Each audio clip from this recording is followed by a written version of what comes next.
Hey, this is Evan Markatz, dating coach and relationship coach for smart, strong, successful women, your personal trainer for love. Welcome back to the Love You podcast. This is a place where you can learn everything you need to know about dating, relationships, sex, and men from a man's point of view.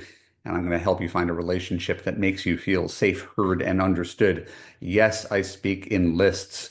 The reason that we're here today is because I'm in a really good mood and I've got a lot of love to share. I think I've been really increasingly appreciative of the blessings I have in my life rather than focusing on the things that I don't. And in a largely disconnected online world, I'm just very, very grateful to be happily married and to be able to help other people get the same kind of relationship that I have. So stay tuned. I'm going to share some information with you that may or may not help you, but at least it will entertain you. If you are a regular listener and you have not already done so, your one moral obligation is to go and subscribe on Apple, on Spotify, on any of the places you get your podcasts, on YouTube. Click the link, click the button, and leave us a positive comment, leave us a positive review. It really does make a difference. We are being seen by more people now than we were last year, and that it has everything to do with your efforts to share the word. Exciting topic today because it's timely. I will admit I'm not someone I read the news a lot, but I don't react to news cycles. I record these podcasts weeks in advance. There's very rarely something that I just kind of throw out there within a couple seconds. But this one is kind of timely, and it's titled "The Truth About the Ick." So it's a concept that we all kind of know instinctively. It doesn't really require much explanation because the name is so clever. The first time I heard it referred to as the Ick was on the Netflix show Nobody Wants This, which I have now watched twice in full, once with my wife, once with my kids. And in that show, there's the Kristen Bell character. She almost instantly loses attraction to her new boyfriend because he was trying too hard to ingratiate himself with her family. And it was a cute episode called The Ick. And then just the other day, I'm on Instagram. Like I spend like 2 minutes a week on Instagram, and I was on Instagram, and my new friend Bethany Frankel, and I don't mean to name drop. I know it's not a great look, but my new friend Bethany Frankel made this hilarious TikTok Instagram reel about the ick, where she says she gets the ick with guys who call their friends buddies. Once they're out of college, they still use the word buddy. And she really has the ick for guys who use sort of what she calls douche corporate speak, like circle back or run it up the flagpole. Those are the things that really bother her. So basically, the ick is a term that's used to describe a sudden and often irrational feeling of disgust or repulsion towards someone that you are dating or interested in. It can be triggered by minor, and today we really are talking about minor things. But once you get that ick, it's hard to shake that feeling, and it often leads to a loss of attraction and potentially the end of a relationship because of this loss of attraction. So I already knew that women have far more icks than men. If you are cute and nice, you could probably get away with murder as a woman. But when I looked up women's icks, it was candidly hilarious. And I did something like this once before, and this is over 20 years ago. And it was on my first book. I can't believe I'm buying this book. And I wrote a list of things that men should not do on dates. And I just asked a bunch of girlfriends, and I came up with this monster list of things that men should not do on first dates. And when you ask men, what are things that women shouldn't do on first dates, they can't even really give you an answer to the question. So we're really talking about a monster disparity here in terms of how women see men and men see women. I'm not even making anybody wrong. I just think it's funny and interesting to talk about these differences, and I will continue to do so.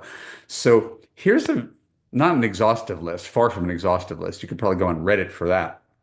But here's a list of icks that I derived from no other than ChatGPT, that maybe it'll resonate with you, or maybe you'll laugh at it, but I think it's worth airing.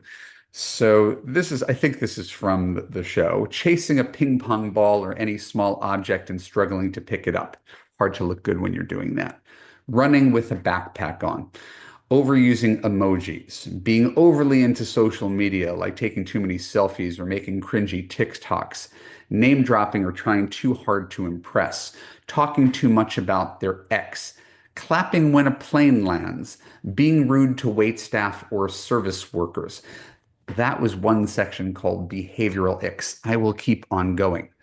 Physical icks, long, unkempt fingernails, especially the pinky nail, wearing flip-flops with jeans, super tight or baggy pants, dirty or scuffed up shoes. Disgusting. Too much cologne, or conversely, smelling bad in general. I'm going to add an ick to that list because I asked my wife this morning. It's her one ick about me, and that is that I pick the skin and the toenails on my feet, and it sometimes leaves detritus on the floor.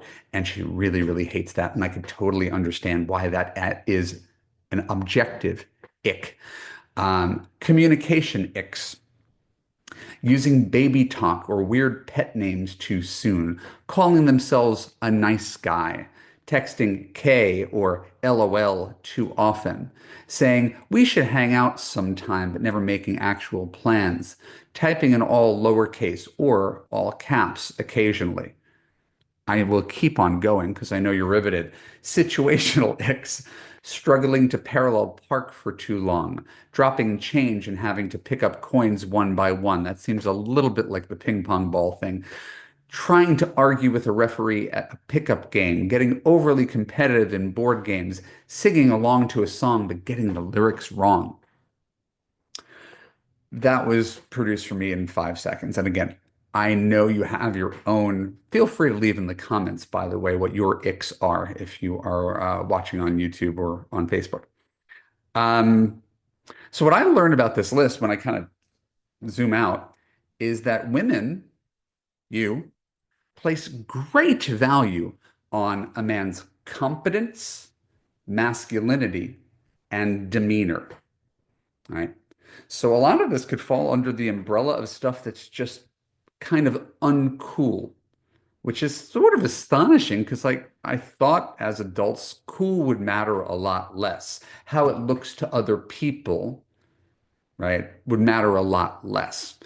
So a guy chasing a ping pong ball or botching a parallel parking job, icky. A guy who acts more like a woman, using emojis, social media, texting without making a move. Icky. A guy who's seen as an intense tryhard, the competitive board game player, the guy who name drops, the guy who argues with referees. Icky. So I'm not going to defend any of the behaviors per se. I totally understand why someone would feel that way. If anything, the reason that I'm doing this podcast is to point out the downside of oh, oh, Jesus. I looked at the thing and I thought I wasn't recording. I am indeed recording. I was like, oh my God, I just did that whole thing without actually pressing record. Forgive me. Maybe we'll edit that out. Maybe we won't. So I'm not going to defend any of these behaviors as much as point out the downside. So I want to acknowledge, yes, indeed, there is some, weird behavior that could be considered a turn off, but most of it's pretty benign, isn't it? I mean, really, when we come down to it, in 1 year, 5 years, 10 years from now, if your lasting image is, this guy that I love I lost everything for him because he ran to catch a bus, right? And he looked like a weak 10-year-old. Eh, and I think that's the point that they're making in Nobody Wants This. And there's a very, very clear point of view, and I've done a podcast on it already. There's a very clear point of view. Her lick, her lick, her ick, I gotta be careful today. Her ick was literally that he was trying too hard to make her parents like him. It wasn't that she wasn't, again, and remove him from the equation, remove this nice guy rabbi from the equation. Oh, I forgot, I can't say nice guy. Um, Women don't always get an ick if a guy's an alcoholic, or if he has anger issues, or if he's a terrible communicator, or if he never texts you, or if he doesn't make time for you. We don't get the ick, right? We get the dopamine hit that, oh, I'm on unsure ground. I value this person because they're so exciting and unpredictable, and maybe I could fix him or something like that. But it's really fascinating how a guy could be really fundamentally flawed and kind of get away with that. But any one of these little things completely turns someone off to the point that they can actually lose attraction for someone. And again, I'm not shaming you or even making you wrong. I'm just making this observation, right? That the ick is highly selective. So what the Kristen Bell character saw is that even if this guy's behavior, being extra nice and kind of ingratiating and annoying with her parents, wasn't a turn on, which is fair. It's hard to get turned on by someone who's, trying to charm your parents. Most of these icks are not a real reason to run in the opposite direction. Right? I mean, you can make them into a real reason. And again, you can't talk anybody into attraction. You know, I recognize that attraction is an unconscious choice, right? It's not point. It's not even a choice. Attraction is unconscious. You show up in 5 seconds on a date, and the guy evaluates you, and he's attracted to you or he's not attracted to you, and there's pretty much nothing you can do after that to fix it. So we assume on the date that if he's there with you, he's attracted to you, which is a great place to be. But I think women's attraction really does work differently than men's attraction, where if you are hot, you can do a whole bunch of things, and none of the things that might be considered turn offs are really going to turn him off. People have different triggers. So the other thing I noticed about these icks, um, is that they're literally when a guy is showing sincere interest. Like, and it wasn't mentioned in this list, but a guy calls the next day after the date, or he buys flowers, or he compliments you. Generally, signs of sincere interest are often considered turn-offs. So if you discover that you're more turned on by a guy who's not interested in you, who doesn't call, who doesn't follow up immediately after the date, if you're more attracted to the person who shows less effort, you probably want to get on my mailing list for some more free advice because that's a broken reward system, right? It's the slot machine, it's the dopamine hit, it's the intermittent rewards instead of valuing consistency. We talk about the 5 C's: character, kindness, consistency, communication, commitment. Those are the pillars of a successful relationship. So you can find a guy who doesn't run for a bus because he's so cool that he doesn't need to run for a bus. But if he's not actively running towards commitment with you, it doesn't matter how effortlessly cool he is. And that's what I find funny about the ick is that it really is about looking cool. And it has almost nothing to do with who someone is inside and whether they have values or whether they treat you well and all that kind of stuff. So I'm not going to ick shame you. You could live your life around the ick. There's a million guys out there that could be good fits for your life. You're probably not losing your future partner. I will confess one thing, and this is when I was 25. I don't think I've ever even said this publicly. I had an ick, and it's not a good look, which is why I'm saying it. She had a fat back. It's horrible, but I remember wrapping my arms around her, and I was young. I'd also never, I wasn't used to being with women who were heavier at that point in my life, and I've grown into that, and I think it's a good thing. But I remember being turned off to the point where, oh, I can't do this anymore. And I've had a sense of shame over it for now 30 years or something like that. So I'm confessing to you that I'm not above the things that I'm talking about. At least I wasn't when I was 25.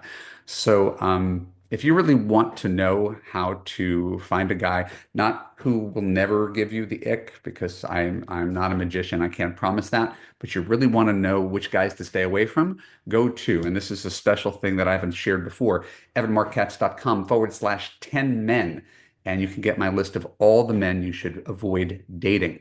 If you're already on my mailing list, I want you to stay tuned, put a note on your calendar. I'm doing a free workshop starting in March, first week of March, called Be the CEO of Your Love Life, High Value Dating for High Value Women. I don't know if the page is up yet. but it'll be located at evanmarkatz.com/workshop, and you could opt in to receive those videos. It's 5 days of free videos and exercises showing you how to take control of your love life, act from a place of confidence, learn to repel the time wasters, and attract high value men. And finally, if you are listening to this podcast and you're wondering, why aren't I in love? I do a lot of podcast listening and I don't have a guy who is taking care of me, prioritizing me, putting me first. And you really want that? Go to evanmarkatz.com/now, book a time on my calendar. We could explore your coaching options. My name is Evan Markatz. This is the Love You Podcast. I thank you so much for listening. I look forward to seeing you again soon. Bye bye.